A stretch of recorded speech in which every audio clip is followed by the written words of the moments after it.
Bonjour, bienvenue dans les témoignages de Créalliance, des témoignages d'acteurs et actrices culturelles qui ont un message à vous transmettre. Aujourd'hui, c'est Pierre Alberici qui répond aux questions de Créalliance. Pierre est un professionnel de la musique, aux multiples casquettes. Il nous parle aujourd'hui de ses passions pour les découvertes, l'accompagnement et l'apprentissage, en nous invitant à toujours rester curieux.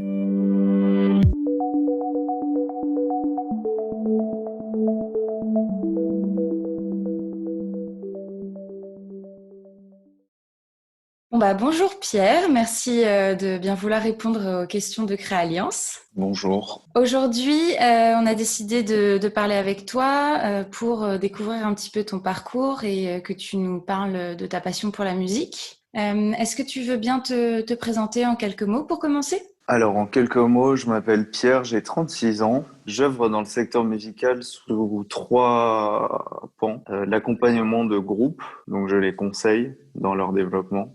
La formation, où je forme les gens qui vont les entourer. Et on va dire que j'essaye de porter une analyse et de l'écrire sur la musique, donc là plutôt le son, sur les œuvres en fait. Voilà. Ok, super. Est-ce qu'il y a une de ces activités que tu préfères par rapport aux autres, une qui te stimule peut-être plus ? Je crois que c'est écrire, mais je le fais pas assez. En tout cas, ce que j'aime beaucoup, c'est écouter. Et je pense que c'est un point commun dans les 3 activités. Pour créer des formations, il faut, je pense, écouter les besoins des gens. Pour écrire sur la musique, il faut bien évidemment l'écouter. Et puis pour conseiller les gens, les artistes, il faut, je pense, être assez attentif à leurs besoins et leurs aspérités. Voilà, donc je pense que c'est l'écoute que j'aime beaucoup là-dedans. Et d'où vient cette passion pour la musique ? Est-ce que tu l'as toujours eue ou tu l'as découverte avec le temps ? Alors ça, c'est difficile à dater. En fait, je pense que j'étais pas dans un environnement familial très passionné de musique, très mélomane. Mais en tout cas, on m'a fait écouter de la musique relativement tôt. En revanche, oui, je me suis intéressé à la musique et je pense inconsciemment à comment on l'écoutait, comment elle était produite, en essayant de faire très vite des liens sur, je sais pas, moi j'ai écouté très vite la musique avec les labels et essayer de comprendre pourquoi tout un tas de groupes étaient réunis sous un même label, par exemple. Et c'est ce qui m'a amené aussi à écrire dessus, à me poser des questions sur la direction artistique, par exemple, des projets, à m'intéresser à l'histoire de la musique, parce que forcément, les codes que peuvent adopter les groupes ou les artistes viennent pas de nulle part. Ça, c'était quand j'étais ado, en fait, et qu'il fallait choisir, en fait, les disques, je me souviens. C'était un vrai investissement parce que il fallait aller dans une Fnac ou chez un disquaire,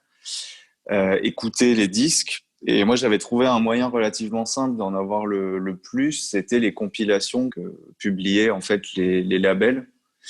Et je crois que c'est vraiment là où j'ai commencé à passer d'une écoute musicale, je dirais, récréative, à quelque chose de plus analytique en fait. Voilà. Donc quand j'étais ado, pour répondre à la question. À l'époque, quels étaient les courants qui t'ont inspiré quels étaient ces labels dont tu parlais peut-être ? Alors, il y a plusieurs choses, parce qu'il y a des questions auxquelles je pourrais pas forcément, je pourrais pas répondre. Il y a un mouvement déjà qui m'a beaucoup, beaucoup marqué, c'est le punk, parce que le premier CD qu'il y a eu chez moi et que ma mère a acheté, c'était un disque des Clash. Donc ça m'a beaucoup marqué en termes de son. Comme tous les enfants de mon âge, il y avait le grand frère qui devait écouter Nirvana, etc. Donc là, je faisais pas trop de lien entre ces choses-là. Mais quand j'étais ado, moi, je suis vite allé du coup sur une espèce de continuité de ça, donc le punk rock. Il y a un label qui m'a beaucoup ouvert à l'époque. C'est un label qui s'appelle Epitaph. Je crois qu'il publie encore des disques. Et qui m'a beaucoup ouvert sur plein de choses, le hardcore, le punk, la oi, le street punk, enfin toutes ces choses-là. Et après, vers toute une frange du rap, par exemple, le rap indé, ce qu'on appelle le rap indé dans les années 2000 et ça a beaucoup ouvert mon horizon musical. Est-ce que tu trouves que du coup il existe un pont entre ces différents courants que tu as mentionnés, le punk, le rap? Ouais, parce que je pense que après tous les mouvements ont quelque chose à dire, mais le punk et le rap, je pense qu'ils ont quand même quelque chose d'assez commun dans le sens où c'est une musique qui, je pense, à la base est aussi un peu revendicative. Et moi, tous les mouvements musicaux, en tout cas, qui m'ont marqué, sont des mouvements qui ont des choses un peu à revendiquer, en fait. Voilà. Alors, je peux aimer le R&B, j'aime beaucoup la pop, mais j'y suis venu beaucoup plus tard. Mais j'y suis toujours venu à travers le prisme de ces mouvements-là, en fait. Voilà, ça, c'est un peu ma spécificité, en fait, en termes d'histoire musicale. Du coup, c'est super intéressant ce que tu racontais par rapport au fait que la musique, toi, quand elle te stimule, c'est parce que notamment elle raconte quelque chose. Oui, ouais, bah oui. Alors aussi bien dans, je pense, les textes que dans sa forme, en fait. Je pense je sais pas, le free jazz ou le bebop raconte quelque chose de par son format, sa composition. Il y a une pièce de musique classique, Le Sacre du Printemps, qui m'a beaucoup marqué et qui raconte énormément de choses de par je dirais le fait qu'elle puisse rompre avec certains codes. Je sais pas, la techno, la house music, ces choses-là. Ouais, ça m'a beaucoup marqué aussi en termes de format, mais ça, c'est venu quand même, je dirais, un peu plus tard. J'ai commencé vraiment par des trucs très simples, du genre, oui, des revendications dans le texte, en fait. J'ai pas trop, par exemple, j'ai pas trop compris au début, même si c'est un groupe que je considère comme étant, je pense, le meilleur groupe, le groupe le plus talentueux en tout cas du monde, qui est les Beatles. J'ai pas saisi tout de suite la portée de ce groupe. Parce que je me disais, bon voilà, c'est des mecs qui... Et en fait, pour moi, les albums qui m'ont le plus marqué des Beatles, les œuvres qui m'ont le plus marqué des Beatles, c'était celles qui, dans leur format d'expérimentation, les albums de studio par exemple, là, revendiquaient en fait quelque chose en fait. Voilà, une certaine modernité, une espèce de futurisme, ces choses-là, quoi. Donc c'était pas forcément explicite, je veux dire à travers les paroles, mais c'était en termes d'innovation musicale peut-être? Ouais, ouais. Ben, c'est après plus on s'éloigne de l'œuvre chronologiquement, moins on a aussi peut-être du mal à saisir ce type d'innovation en contexte pour les Beatles dans les années 60. Mais euh, je pense qu'il faut mesurer aussi l'impact de ces choses-là dans le temps donné, dans les moyens possibles à l'époque. Donc voilà, on n'a plus les mêmes possibilités maintenant. Le sens que ça pouvait avoir aussi en contexte. Et puis voilà, la reconnaissance encore que ça a maintenant en fait. Oui, je suis d'accord. Est-ce que tu trouves que la musique aujourd'hui est toujours aussi forte en termes de... Je veux dire, est-ce qu'elle porte toujours autant des messages forts qu'à cette époque? Est-ce que tu t'y retrouves aujourd'hui dans les courants actuels? Ben, il y a des messages. Il y a toujours des messages forts. Il y aura toujours, je pense, des gens pour porter des messages forts. En revanche, je pense que la symbolique d'écouter de la musique n'est plus vraiment la même maintenant qu'à l'époque des Beatles, par exemple. Voilà. La manière de consommer a changé en général de toute façon. La manière de consommer a changé en général, mais que ce soit un disque ou un livre ou ce qu'on veut. Et c'est ce que je dis, je ne sais plus de qui est cette phrase, où je l'ai lue, mais je me réapproprie souvent. Hein, c'est que la musique est plus forcément une extension de nous-mêmes, mais elle est devenue la bande-son du quotidien, en fait. Donc, en étant un peu radical, pour moi, maintenant, la musique est devenue une espèce de parure, je dirais, comme un bijou qu'on montre en disant, ben moi, j'écoute ça, ou voilà. Et je ne saurais pas comment définir ça, en fait. Mais vu que la manière de consommer et la symbolique n'est plus la même, ça a forcément, c'est forcément quelque chose de très différent. Je te parlais de l'époque où voilà, il fallait que j'investisse 15 francs sur un trajet de bus pour aller chercher un disque, que je passe 3 heures d'écoute chez un disquaire, de discuter avec lui de ce qui était rentré de nouveau en bac, de bien choisir le truc que je voulais ramener à la maison. Maintenant, on tape sur un moteur de recherche, on a tout ce qu'on veut et on a même beaucoup plus. Et on pourrait se poser la question, même beaucoup trop. C'est très bien, c'est super, mais on voit que ça conditionne énormément de choses.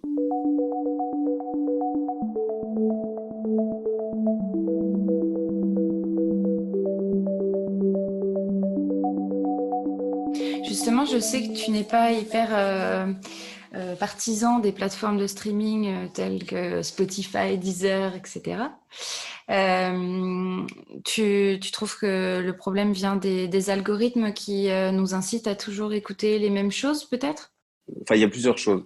La première, c'est que je n'ai absolument rien contre le modèle du streaming, puisque moi-même, je découvre aussi où on partage des choses via YouTube, tous ces réseaux sociaux et tout ça, que c'est pratique, mine de rien. Ça permet d'avoir la musique n'importe quand, n'importe où. Alors moi, je n'ai pas souscrit à un abonnement de streaming. En revanche, ce que je déplore un petit peu dans ce modèle-là, mais aussi globalement dans les modèles économiques des GAFA, en fait, hein, de Amazon, de Netflix, voilà, de toutes ces plateformes, c'est d'une part la redistribution, le modèle économique par rapport aux gens qui créent, voilà, donc qui est extrêmement faible et désavantageux. Et aussi, effectivement, le fait de désormais vendre une expérience plutôt qu'une culture, en fait. Effectivement, l'algorithme, a priori, va tendre à à nous conforter, en fait, je pense, dans nos goûts. Je n'ai pas étudié ce système des algorithmes, mais va nous faire des recommandations qui vont aller de pair avec ce que nous, on va écouter. Et je pense que là, c'est à mon avis quelque chose d'important à réinventer, c'est-à-dire un vrai temps social, physique autour des œuvres musicales. C'est-à-dire, je pense, mettre un disque, se poser autour et en parler. Les gens dans les années 50, je pense, étaient contraints de le faire, puisque c'était un réel investissement, puisque dans ces années-là, je pense que c'était aussi un investissement familial, donc collectif. Donc les gens étaient forcément obligés d'en parler, au moins en amont. Là, plus personne ne parle de ça, et c'est aussi ce qui me frustre sur mes autres activités, c'est le temps où on parle réellement de musique, en fait. On ne parle plus trop de ça, en fait. On parle de sa valeur économique, de sa gestion, de son image, mais on parle plus d'elle. Voilà. On parle plus d'émotions, de messages, de créativité, mais plutôt de produits marketing sexy, entre guillemets, comme on dit, qui va faire vendre. Et après, la musique a été toujours soumise à ce problème de vendre des choses. Hein. Enfin, moi, j'ai aucun problème. C'est un marché comme un autre. Après, ce que je veux dire par là, c'est que le temps partagé physiquement où l'on en parle, ce temps social-là, je pense, c'est réduit. Et c'est réduit au concert, par exemple. Mais le support enregistré n'a plus la même, n'occupe plus du tout, je pense, la même fonction. Et c'est pas être passéiste ou nostalgique de quoi que ce soit, parce que ma collection de disques n'est pas dans mon appartement ici à Bordeaux, que j'ai une grosse collection de MP3 qui me suffit bien. Mais Alors après, c'est peut-être un peu fétichiste. Moi, j'aime bien déjà rechercher les choses parce que ça, c'est un truc que les algorithmes ne suscitent plus. C'est la curiosité, en fait, n'entretiennent plus, je pense. Et puis, c'est le fait de... Alors voilà, c'est là où il y a un peu le côté fétichiste qui joue, de posséder quelque chose et du coup de se le réapproprier, en fait. Donc de l'écouter, d'y revenir, d'avoir la possibilité d'y revenir, parce que il y a une toute autre temporalité qui s'opère entre la temporalité du stockage et la temporalité du streaming, qui est la timeline. Plus personne ne va regarder ce que quelqu'un a posté, ne serait-ce que maintenant 2 heures après, j'imagine.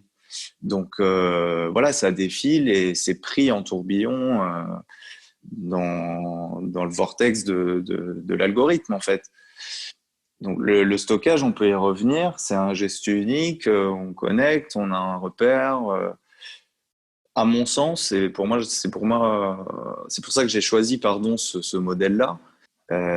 C'est pour ça que j'ai tout numérisé et que j'ai choisi l'entre-deux.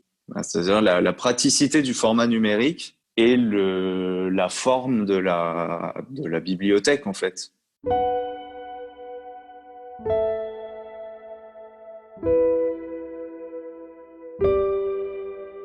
Je sais que tu as un compte Instagram sur lequel tu partages toutes tes découvertes et tes coups de cœur actuels, parce que c'est surtout des morceaux récents que tu partages, si je ne me trompe pas. Cette année est une année très particulière pour moi. J'ai l'impression de radoter, en fait, parce que j'ai l'impression d'avoir raconté cette anecdote 20 000 fois, mais j'ai déjà raconté ce truc? Alors, tu vas me la dire et je te dirai si... Ah, Mais d'accord. comme ça, tout le monde la Alors, en fait, connaîtra. c'est mon année de signe astrologique chinois. Donc, je suis rat. Et j'ai décidé cette année de constituer une archive de tout ce que j'allais écouter pendant cette année, donc pendant l'année du rat, qui est une année extrêmement symbolique à bien des égards, donc pour plein de choses personnelles. Voilà, et de faire des archives. Alors sur Instagram, il y a des choses donc là, c'est tous les disques d'actualité que je découvre pendant cette fameuse année du rat. Il y a aussi les disques que je suis amené à réécouter. Et j'ai un tableur Excel où j'ai aussi archivé tous les liens de podcast radio. Donc il y aura exactement de manière exhaustive tout ce qui m'est passé par les oreilles cette année. Je pensais pas qu'il pouvait passer autant de choses dans l'oreille de quelqu'un en une année. À la vue de ce que j'écoute, je me dis qu'écouter des choses différentes maintenant est devenu possible grâce justement aux plateformes de streaming, au numérique. Et ça, c'est un vrai avantage parce que maintenant, la consommation musicale est aussi très différente. Moi, mon biais d'écoute, c'était les labels, donc j'étais forcément réduit aussi à une esthétique musicale. Et il fallait faire vraiment un effort de sortir de sa zone de confort pour aller chercher. Moi, j'écoutais du punk, aller vers la soul, ça s'est pas fait avant un certain temps. Maintenant, les gens peuvent écouter énormément de choses différentes et prescrites par tout un tas de gens, de médias, voilà. Et ça, c'est une vraie aubaine que Internet euh, a pu créer en fait. Il faut se saisir de cette aubaine. En revanche, pourquoi je n'écris rien sur mon compte Instagram par rapport à ce disque et je laisse de manière froide le titre et l'artiste qui va interpréter l'œuvre, c'est justement pour que les gens se la réapproprient aussi, c'est-à-dire qu'ils fassent ce travail de recherche en tapant le nom de l'artiste. Voilà. Alors je sais que c'est biaisé parce qu'Instagram c'est un support qui est visuel. Donc, je pourrais pas discerner les gens qui ont cliqué pour la beauté de la pochette ou parce qu'ils connaissent la musique ou parce qu'ils l'ont entendu après avoir recherché. Mais je pense que c'est important de laisser aussi le soin à la personne de se réapproprier ça, de faire son travail de recherche et de pas l'orienter dans je ne sais quoi. Alors, je le fais quelque part parce qu'il y a le support visuel, Et puis que moi, prendre ma vie en photo, en fait, il n'y a rien de trop, trop intéressant.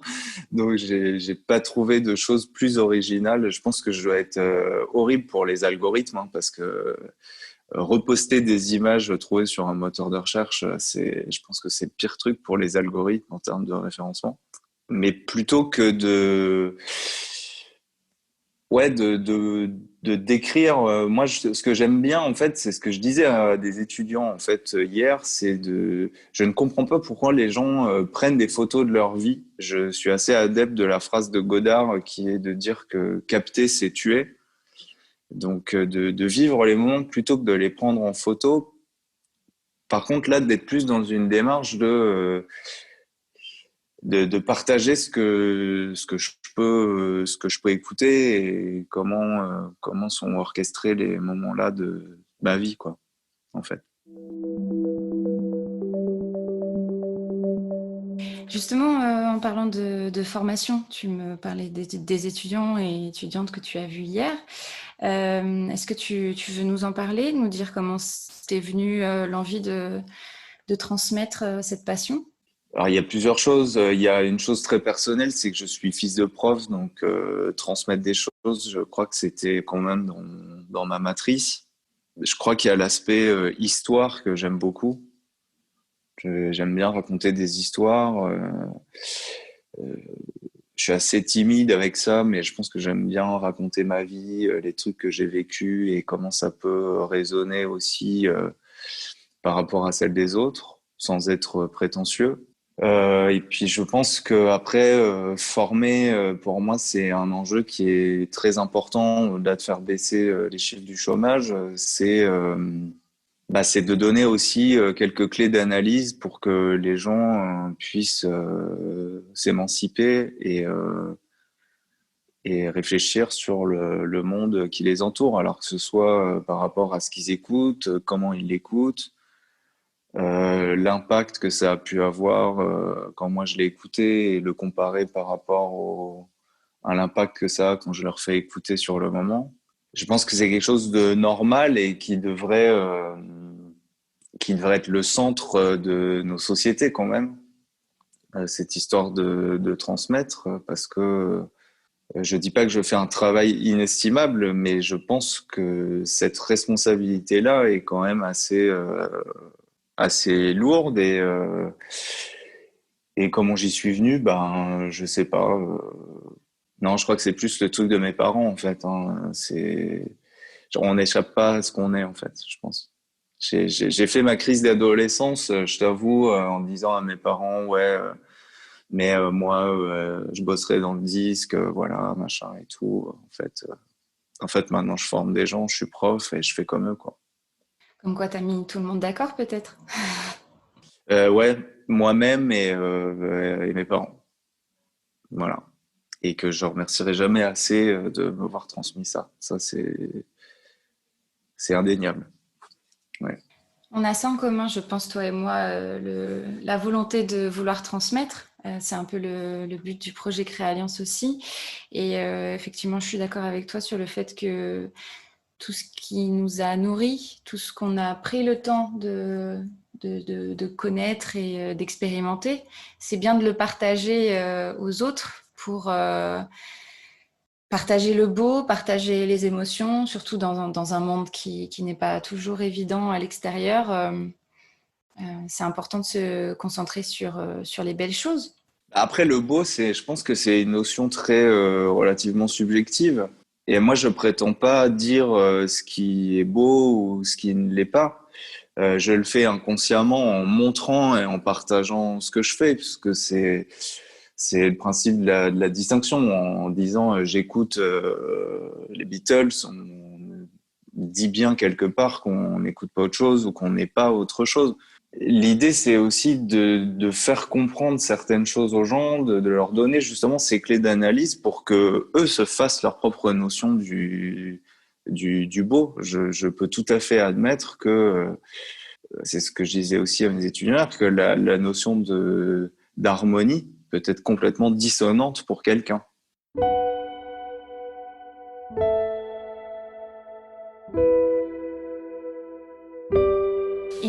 Est-ce que du coup, ton activité d'accompagnement d'artiste est arrivée par la suite? Oui, ouais. Parce qu'en fait, j'ai commencé à écrire sur la musique avant, et à écrire un peu tout court. Euh, et c'est arrivé complètement par hasard, en fait, hein, je dois avouer. En 2007, le streaming commençait à pointer le bout de son nez et moi, je voulais aller dans le disque en me disant que je serais payé à écouter des disques à longueur de journée et à justement dire ce qui était beau ou ce qui était pas beau et pouvoir prescrire des trucs un peu audacieux. Au final, on m'a déconseillé fortement d'aller là-dedans, ce que j'ai suivi. Et je suis allé toquer à la porte de la scène de musique actuelle de la région où j'étais, donc à Nancy, et où on m'a dit qu'il y avait un service pour accompagner les musiciens. Alors moi, je partais déjà un peu sur la route avec des musiciens, j'écrivais, et on m'a dit, bah, ça peut être plutôt pertinent avec ce que tu fais. Et je crois qu'au bout de 3 semaines, bah, j'ai dit à mon formateur que bah, c'est ça que j'avais envie de faire. Parce que je crois que ça réunissait énormément de choses, de choses que j'avais envie de faire, c'est-à-dire de transmettre une vision du secteur pour que les gens justement s'émancipent là-dedans en fait et soient maîtres de leurs propres décisions. Et aussi bien artistique que économique, que économique. Tu continues à accompagner les mêmes groupes qu'au début? Alors non, là j'en accompagne pas. Là j'ai accompagné l'année dernière quelqu'un qui était dans le champ des musiques improvisées, donc qui est un système enfin qui est une structuration quand même assez particulière par rapport aux musiques, au rock, musique un peu traditionnelle entre guillemets. Mais je crois que c'est ça aussi qui maintenant me stimule et comme dans mes écoutes, c'est les projets qui vont aussi casser un peu mes repères. Je réponds pas du tout à la question par contre. C'est pas grave, j'aime les conseils en arborescence, ça emmène ailleurs. Mais mais je sais que ce projet-là m'a beaucoup stimulé parce que d'une, il m'a beaucoup conforté dans le fait que euh, la musique improvisée avait vraiment trouvé un sens pour moi. Là, j'ai récemment perdu quelqu'un qui m'a vraiment initié à la musique improvisée et que je salue aussi. C'était vraiment une chance de côtoyer cette personne et qui m'a vraiment initié à ces modes de création très particulières, à cette structuration très particulière, à des choix de programmation très particuliers. Et ça m'a permis justement de comprendre cette personne et de l'aiguiller et justement à ce que lui trouve une oreille et une écoute par rapport à son projet. Et ça, j'en suis relativement content, fier, je sais pas comment on peut qualifier ça, mais et c'était très émouvant. Et ça, ça a pris encore plus d'émotion quand voilà, bah, quand j'ai perdu ces personnes parce que j'en faisais énormément référence et voilà. Mais là, je sens aussi que oui, j'ai besoin d'aller vers d'autres champs de création, que là, tout le monde voilà, est en confinement, télétravail, tout ça. Mais je pense que ça doit être, on doit servir de ça pour réinventer la manière de créer les choses, la manière de les montrer. Tu t'es déjà un petit peu penché sur le sujet des nouvelles manières potentielles de pouvoir proposer des œuvres au grand public? Ben, au grand public, je sais pas, parce qu'au grand public, elles sont déjà pensées, en fait. Ça va être la continuité de toutes ces grosses industries dont on parlait tout à l'heure, en fait. Et ça va être, je sais pas comment je pourrais appeler ça, parce que on est quand même assez dedans, en fait, on vit ce moment-là, et c'est assez révolutionnaire, en fait, hein. Mais moi, je pense on va vers une espèce de, comme c'est la tendance générale, vers une ubérisation de ça et que la musique va être absorbée par ça. Il y a des exemples qui le montrent depuis plusieurs années. le fait qu'on puisse prescrire de la musique à travers du jeu vidéo, soit de Guitar Hero à, euh, à GTA ou Fortnite, là avec le concert de Travis Scott. Voilà, mais ça, ce sera pour les élites, en fait. Je pense que par contre, il va y avoir toute une frange qui va devoir réinventer quelque chose qui, à mon avis, va devoir être aussi créatif, en tout cas, peut-être radical, parce que c'est souvent ces temps un peu tendus, on le voit bien quand même. La création est quand même très liée à ça, à son contexte, et c'est ce qui lui fait prendre sens, selon moi. Et bien que là, je pense que oui, il va y avoir un certain type de radicalité aussi là-dedans, et tant mieux.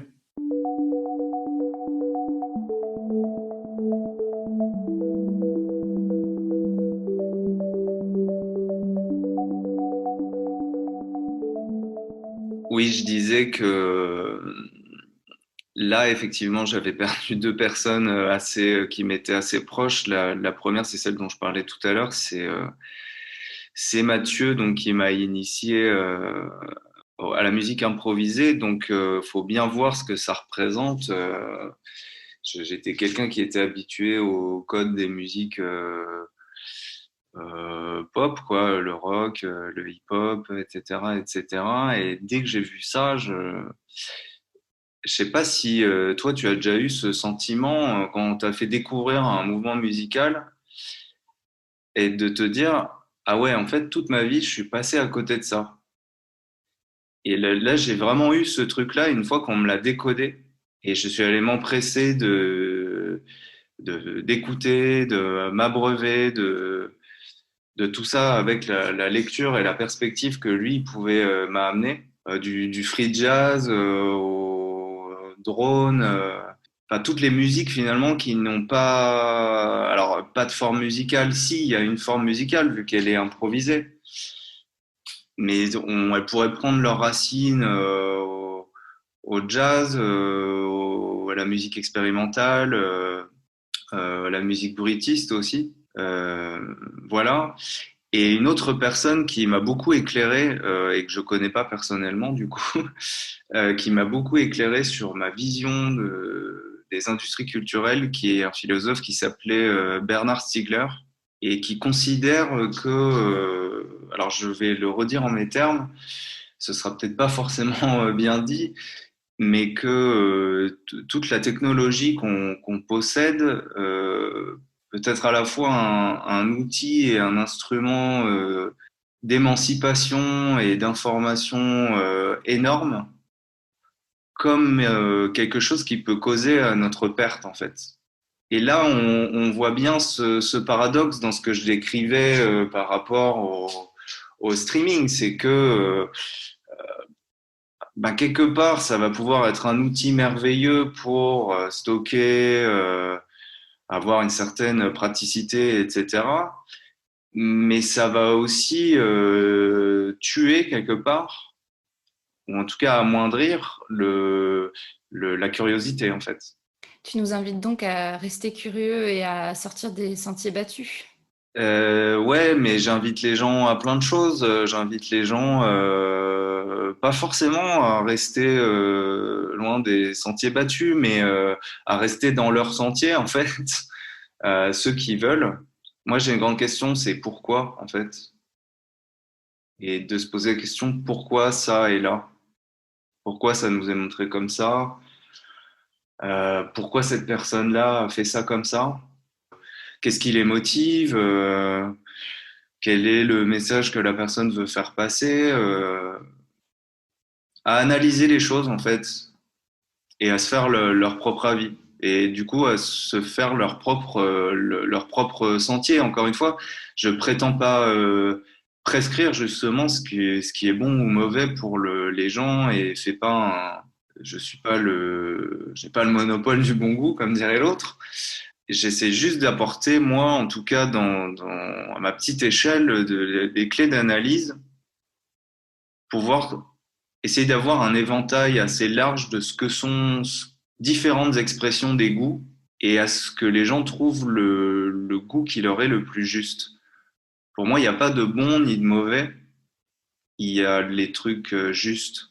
Voilà, c'est une phrase que je tiens d'un super livre qui s'appelle Can't Stop, Won't Stop, et qui a été préfacé par l'inventeur de la culture hip-hop qui s'appelle DJ Kool Herc, et qui dit, voilà, il y a du bon rap, du mauvais rap, mais le bon rap, ça n'existe pas, le mauvais rap non plus. Ce que le rap doit être, c'est juste. Et voilà, et je pense traiter les problématiques de son temps, parler aux bonnes personnes, etc., etc.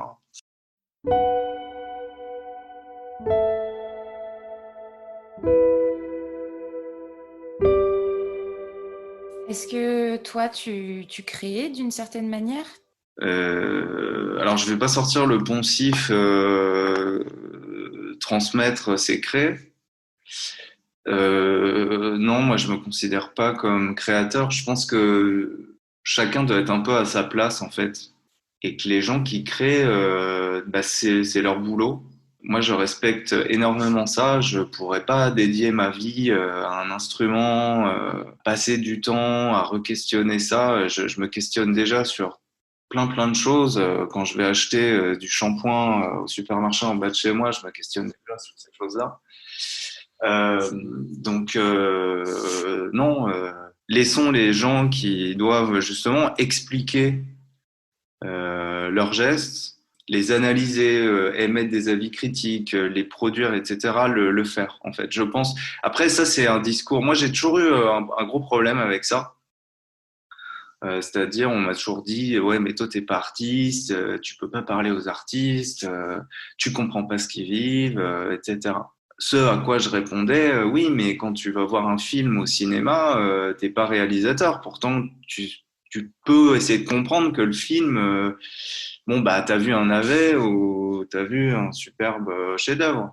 Quand tu vas dans un restaurant, il n'y a pas besoin d'être chef pour dire ce que tu as mangé, et t'es pas forcément très bon. Voilà.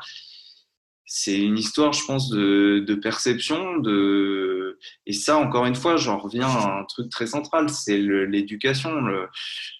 Plus on va percevoir de choses, être confronté à des formats différents, plus on va avoir une grille d'analyse qui sera relativement aiguisée. Et c'est ça qui va nourrir aussi la créativité qu'on va pouvoir mettre dans ce travail de formation, de conseil.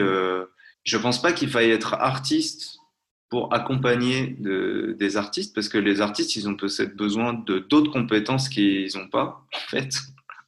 Et c'est d'ailleurs en général pour ça qu'ils ont besoin d'être accompagnés, je pense. Mais moi, non, je crée, enfin, je prétends pas créer quelque chose, créer une playlist. Tu me parlais d'écriture tout à l'heure. Ouais, j'essaye d'écrire, j'y arrive pas. Je, je, et je pense que, et là, il faut rendre hommage aux artistes, là, pour une fois. C'est que les artistes, bah, contrairement à ce qu'on peut penser, c'est pas des branleurs. Le branleur, c'est moi, parce que je n'arrive pas à mettre une rigueur pour créer ce que je rêve de créer depuis que je suis petit, c'est-à-dire un livre et écrire mon histoire à moi, en fait. Et voilà, donc c'est pour ça que je ne peux pas me considérer comme un artiste. Voilà, et puis l'artiste en tant qu'activité, ça nécessite en fait tout un tas enfin, il y a des tas d'implications. C'est-à-dire, voilà, une rémunération complètement aléatoire, des horaires de travail complètement distendus, donc du coup le mode de vie qui va avec. Moi, je n'ai pas ça, je peux pas, donc je ne peux pas me prétendre à. Alors si je peux créer des choses, mais être artiste, non. Voilà. Créer, alors créer quoi? Créer des contenus de cours, essayer de créer du lien social en parlant et voilà, et en témoignant. Créer Euh, de la culture? Ouais, c'est une économie et c'est un gros problème actuellement. Euh, C'est qu'on doit nous faire croire que la seule économie qui vaille, c'est celle qui passe par des morceaux de papier ou des morceaux de métal, quoi.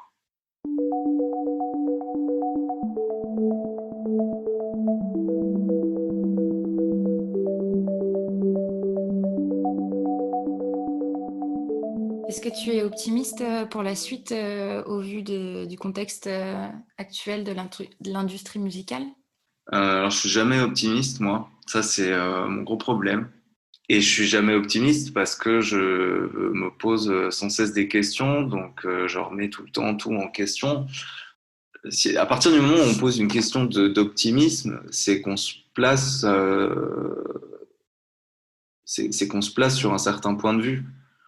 Il faut voir pour qui ça pourrait être optimiste et pour qui ça ne pourrait pas l'être. Si on se place du point de vue de l'artiste, par exemple, j'émettrais un peu de réserve sur un certain optimisme en l'état actuel des choses. En revanche, je pense que c'est le meilleur moment de re-questionner ça, c'est-à-dire la place que l'artiste peut avoir au sein de notre société, son rôle, sa valeur, son statut. Je pense que c'est des questions qu'on ne s'est pas beaucoup posées. Alors moi, j'ai fait un petit break du secteur parce que voilà, peut-être qu'il y a plein de gens qui en ont parlé et tout. Mais je pense que ça remet. Là, la situation permet aussi de remettre un peu ça au centre de la place publique, quoi. C'est qu'est-ce qu'on montre, quel sens ça a de le montrer de cette manière. Je ne sais pas si la personne lambda qui ne fait pas partie de l'industrie musicale ou du milieu de la culture se rend compte de tous les tenants et les aboutissants. J'ai vu des témoignages parfois de personnes lambda, entre guillemets, qui ne comprenaient pas que l'intermittence existe, etc. Qu'est-ce que tu leur répondrais à ces gens? Alors ça vient de ma matrice, encore une fois. Il faut faire preuve de pédagogie, je pense.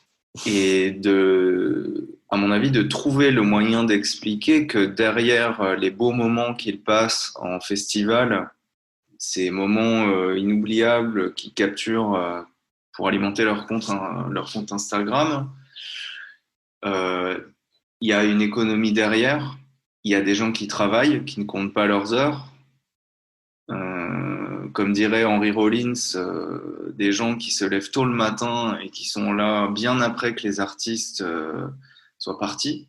Ils travaillent chez eux aussi. Voilà, et que tout ce travail-là, en fait, doit être valorisé et que le spectacle, finalement, n'est que l'aboutissement de tout ça. Et que si on ramenait ça, par exemple, à un coût horaire pour un travail classique, on se rendrait compte que l'artiste, voilà, il n'est pas payé non plus. Alors, il y en a qui sont payés cher, hein, mais je pense que si. Et c'est là tout l'enjeu aussi d'expliquer, de former euh, et de faire rentrer ça un peu dans la conscience collective et justement de questionner ce rôle de l'artiste. C'est-à-dire, un artiste, c'est quoi en termes d'activité? C'est quoi en termes d'économie? C'est quoi en termes d'heures? Enfin voilà, qu'est-ce qu'il fait? Et je pense que peut-être que les gens saisiraient peut-être un peu plus ce que ça peut représenter en fait cette dite activité. On ne nous le propose pas à l'école de devenir artiste ou technicien du milieu artistique. Non, non. Alors après, ça se demande pas trop, mais moi j'ai 36 ans et quand j'étais petit, c'était des choses qui, voilà, même moi, mes parents, quand j'ai fait ma crise d'adolescence, m'ont dit c'est un truc de saltimbanque, voilà. Et je leur expliquais que non, en fait, c'est un vrai métier, il y a des gens qui sont payés pour ça. Voilà, ça voulait dire que, enfin, j'en déduisais ça, que mes parents ne captaient même pas la valeur intrinsèque des supports qu'ils avaient stockés chez eux dans le bac de disques. C'est que je leur expliquais que derrière, il y avait quelqu'un qui avait entretenu un studio, des artistes qui avaient contractualisé avec un producteur, quelqu'un qui s'était tapé tout le design de la pochette, un mec qui était venu acheminer le support dans la boutique, et aussi éventuellement le type à qui tu as serré la main et filé un billet pour acheter le support. Et pareil pour la télé ou le cinéma. Exactement. Ça, c'est important que ça soit visible. Et je suis désolé, j'en reviens à ça, mais le souci du dématérialisé, il réside là aussi. C'est que là, on avait la sensation d'investir dans quelque chose, dans le support, dans un objet. Maintenant, on ne l'a plus. C'est devenu comme les circuits financiers qui sont numérisés quasiment intégralement, voire intégralement. On n'a plus l'impression de dépenser de l'argent, en fait. L'argent est complètement, c'est quelque chose de complètement abstrait. Et du coup, la valeur est amoindrie, selon toi. Voilà. Et puis, voilà, les crises successives du disque ont fait rentrer progressivement dans l'inconscient collectif que la musique était gratuite. Donc, c'est très difficile aussi, d'un autre côté, de dire à quelqu'un il faut que tu économises 20 balles pour aller voir un truc que tu connais pas en plein milieu de semaine. Je prétends pas avoir la solution, mais voilà, c'est ma vision des faits. Et là, pour moi, l'enjeu, effectivement, c'est de comment est montré tout ça. Comment est montré l'aboutissement final de tout ce travail, c'est-à-dire le spectacle, la manière de programmer, mais aussi comment montrer et valoriser toute cette chaîne de production qu'il y a autour de ce travail. Les deux, pour moi, sont assez essentiels. Merci Pierre pour ce long échange ensemble. Maintenant, je vais t'inviter à partager avec nous les derniers mots que tu aimerais transmettre aux personnes qui vont entendre ce podcast. Alors après, je pense que même si j'ai dit au tout début que je pouvais être quelqu'un du ghetto ou un punk, je pense que finalement, je suis quand même un peu hippie sur les bords, mais je pense que ça devient très important maintenant d'essayer de jouer sur nos différences, qu'elles soient culturelles, sociales, etc. Parce que c'est ça la vraie richesse en fait. C'est ça la vraie richesse en fait. Et la diversité et de jouer de jouer là-dessus. Voilà, je pense qu'il faut aussi essayer de comprendre l'autre. Je dis pas que je suis quelqu'un d'exemplaire, mais d'essayer de l'écouter, de comprendre un peu ses problématiques pour pouvoir vivre ensemble sans. Mais en tout cas, ouais, de jouer sur nos différences, parce que ce que font par exemple les plateformes numériques, ces choses-là, c'est elles nous isolent petit à petit. Dans mon avis, je pense une sensation de contrôle qu'on a sur nos vies, qui nous amène à nous comparer aux autres en termes de likes, d'audience, voilà, choses comme ça. Et je pense qu'on devrait plutôt profiter du fait que chacun soit singulier, unique et différent pour essayer d'avancer tous ensemble et de donner un sens à tout ça. Eh bien, encore merci beaucoup pour ta participation. C'était un plaisir d'échanger avec toi sur tous ces sujets. Je mettrai quelques liens pour te suivre, notamment ton compte Instagram qui est vraiment très, très inspirant. Donc, à très bientôt, Pierre. À bientôt.